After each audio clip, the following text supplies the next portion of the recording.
Hello everyone, CUET M economics entrance examination के से related काफ़ी इंपॉर्टेंट यहाँ पर कंसेप्ट्स को हम कर रहे हैं, जिसमें अभी हम इलास्टिसिटी को देखेंगे, डिग्रीज़ की बात करेंगे। कुछ स्टूडेंट काफ़ी ज़्यादा कंफ्यूज होते हैं, तो लास्ट तक देख लीजिएगा। चैनल को सब्सक्राइब कर लीजिएगा, बेल आइकन प्रेस करना नहीं भूलिएगा। अगर आप हमारे बैचेस को ज्वाइन करना चाहते हैं तो कर सकते हैं, आप दिए गए नंबर पे कांटेक्ट कर लीजिएगा। इसमें पार्ट ए और पार्ट बी दोनों पढ़ाया जाता है। रेगुलर आपकी 4 से 5 घंटे क्लासेस रन कर रही हैं, ठीक है। इसमें आपको live lectures, recorded lectures, topic wise test series, full plus test series आपको दी जाती है, तो आप लोग ज़रूर से ज्वाइन कर लीजिएगा। लास्ट ईयर हमारा सिलेक्शन रेट भी काफ़ी अच्छा रहा था, 100+ स्टूडेंट जो है आपके इसी बैच से सेलेक्ट हुए थे, तो ज़रूर ज्वाइन करिएगा। तो चलिए स्टार्ट करेंगे। इलास्टिसिटी इलास्टिसिटी जो है आपके बेसिकली जो आप डिमांड का कंसेप्ट पढ़ते हो वो एक क्वालिटेटिव कंसेप्ट है। इलास्टिसिटी जो है वो आपके क्वांटिटेटिव कंसेप्ट है, ये चीज़ याद रखिएगा, ठीक है। ये आपके क्वांटिटेटिव जो है आपके कंसेप्ट है, जिसमें हम ये देखते हैं कि आपके परसेंटेज चेंज इन जो है आपके प्राइस के चेंज होने की वजह से क्वांटिटी डिमांड में कितना चेंज आया वो हम यहाँ पर देख लेते हैं। क्लियर है, ये चीज़ याद रखिएगा। तो आपकी जो इलास्टिसिटी है वो तीन जो है उसमें हम केसेस देखते हैं। एक आपका जो है price elasticity of demand, cross elasticity of demand and income elasticity of demand. Price elasticity में हम देखते हैं कि किसी भी प्रोडक्ट के प्राइस के चेंज होने की वजह से आपके क्वांटिटी डिमांड में कितना चेंज आया, दैट इज आपके प्राइस इलास्टिसिटी ऑफ डिमांड होता है। आपकी इनकम इलास्टिसिटी ऑफ डिमांड को EY से डिनोट करते हैं। इसमें देखते हैं परसेंटेज चेंज इन इनकम, यानी इनकम के चेंज होने की वजह से क्वांटिटी डिमांड में कितना चेंज आया, दैट इज आपके इनकम इलास्टिसिटी ऑफ डिमांड होती है। और क्रॉस इलास्टिसिटी में हम क्या देखते हैं, आपके पर्टिकुलर प्रोडक्ट के प्राइस के चेंज होने की वजह से, प्राइस ऑफ X के चेंज होने की वजह से percentage change in quantity demand of Y में क्या आया बदलाव, that is cross elasticity of demand. यहाँ पर हम जो है सब्स्टिट्यूट और कॉम्प्लीमेंट्री का केस देखते हैं, ये चीज़ याद रखिएगा। क्लियर है। तो ये जो हाउ मच का आंसर है वो इलास्टिसिटी देता है। अब अगर हम बात करें इलास्टिसिटी की कितनी डिग्रीज होती हैं, 5 डिग्रीज होती है। कब? जब इलास्टिसिटी की वैल्यू जो है आपके 1 हो, इलास्टिसिटी की वैल्यू जो है आपके ग्रेटर देन 1 हो, इलास्टिसिटी की वैल्यू जो है जो आपके कंसेप्ट उसमें आपके या फिर ये लेस देन 1 हो, या फिर ये इक्वल्स टू 0 हो, या फिर आपके ये इनफाइनाइट हो। These are the 5 degrees of elasticity, है ना। ये प्राइस इलास्टिसिटी में हम जो है 5 डिग्री देखते हैं। जब इक्वल्स टू 1 का केस बनता है, आपके greater than 1, less than 1, equals to 0 और इन्फिनिटी। तो हम यहाँ पर देख सकते हैं कि अब कौन कौन से कंसेप्ट में क्या क्या चीज़ें होती है उसको समझते हैं, ज़्यादा आपको समझ आएगा ये, ठीक है। ध्यान से देखिएगा, फॉर्मूला क्या था, percentage change in quantity demand. तो जितना परसेंटेज चेंज क्वांटिटी डिमांड में हुआ उतना ही आपके प्राइस में चेंज आ जाए, ये वैल्यू डिवाइड होके अल्टीमेटली 1 आ जाएगी, ठीक है। यानी आपका प्राइस 100% से बदला तो क्वांटिटी डिमांड भी आपके 100% से बदला, दैट इज आपकी इलास्टिसिटी की वैल्यू 1 आ जाएगी। क्लियर है। तो ये जो आपके जो अल्फ्रेड मार्शल के द्वारा दिया गया था, इस पे अगर हम करेंगे तो यहाँ पर आपके 1 आता है। क्लियर है। इस डिमांड पे हम अगर देखें, ठीक है, आपके लाई करवाए तो बीच में जो वैल्यू होती है वो 1 होती है। अगर ग्रेटर देन की बात करें तो इसमें जो क्वांटिटी डिमांड बदलेगी वो ग्रेटर बदलेगी, ज़्यादा बदलेगी एज़ कम्पेयर टू प्राइस की तुलना में। तो अगर बात करें परसेंटेज, मान लीजिए कि ये 100% से बदला, ये 20% से, प्राइस जो है वो सिर्फ 20% से बदला, ठीक है। यहाँ पर ये जो है वैल्यू आ गई आपकी 5, है ना। तो 5 इज़ ग्रेटर देन 1, तो यहाँ पर क्या होगी, हाईली इलास्टिक डिमांड। इसको बोलते हैं हम यूनिटरी इलास्टिक। ये हमारा होता है यूनिटरी इलास्टिक। इसका जो कर्व बनता है वो कैसा बनता है, हाइपरबोला, है ना। अगर इसको ड्रॉ करोगे तो रेक्टेंगुलर हाइपरबोला के शेप में होता है, यानी आप जो देख रहे होगे ना इसमें चेंज, ये दोनों बॉक्सेस का जो एरिया होगा वो सेम आएगा। क्लियर है। तो यहाँ पर ये इक्वल्स टू 1 वाला केस बनेगा।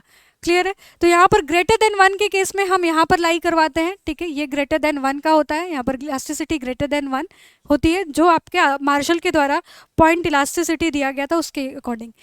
अगर हम बात करें लेस देन 1 का केस कब होता है, जब आपके प्राइस ज़्यादा बदले क्वांटिटी डिमांड से।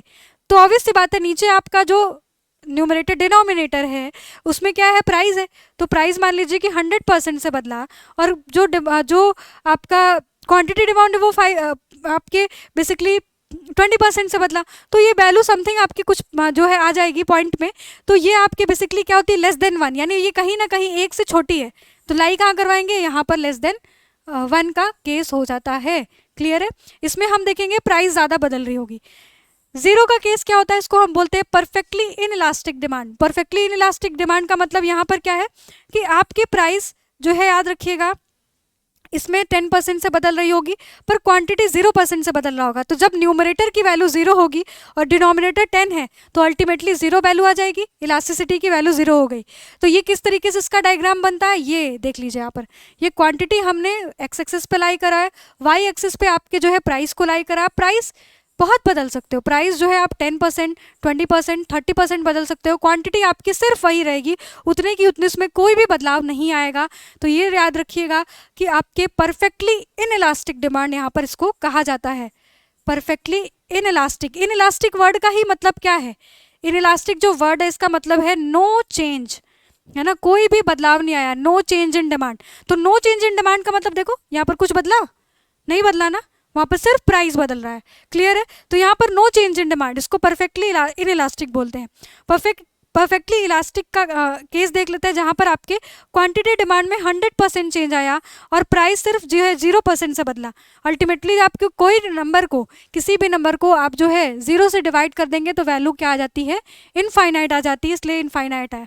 इसका अगर डायग्राम आप बनाओगे तो देखोगे कि यहाँ पर आपका प्राइस है, ये 10% से बदला, क्वांटिटी डिमांड कितना भी बदल जा रहा है, तो यहाँ पर इलास्टिसिटी क्या हो जाएगी, इनफाइनाइट हो जाएगी।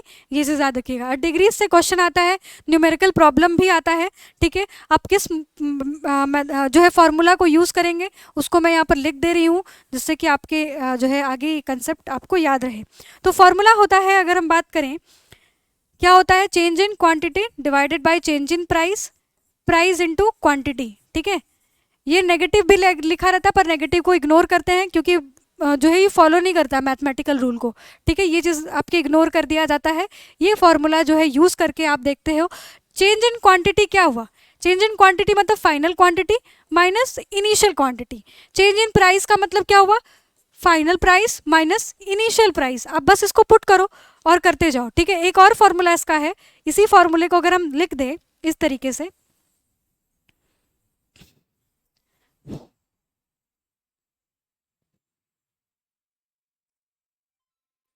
अगर इस फॉर्मूले को हम लिख दें, क्या था formula, percentage change in quantity demand divided by percentage change in price, है ना।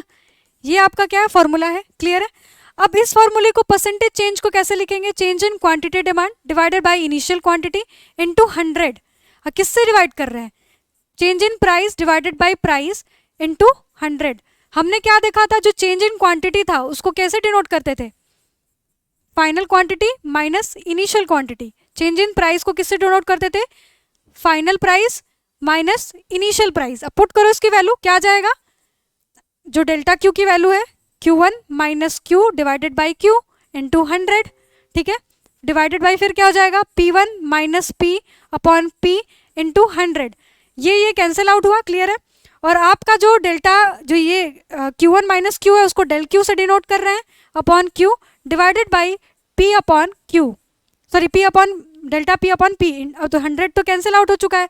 अब इसी को अगर हम यहाँ पर इस तरीके से लिखें कि डेल्टा क्यू अपॉन क्यू को हम डिवाइड कर रहे हैं किससे, आपके डेल्टा पी अपॉन पी से, क्या हो जाएगा, इसको रेसिप्रोकेट करेंगे क्योंकि डिवीजन है तो मल्टीप्लाई में इसको कन्वर्ट करेंगे, तो क्या हो जाएगा, delta Q upon Q into क्या हो जाएगा, P upon Q, delta Q sorry delta P, है ना।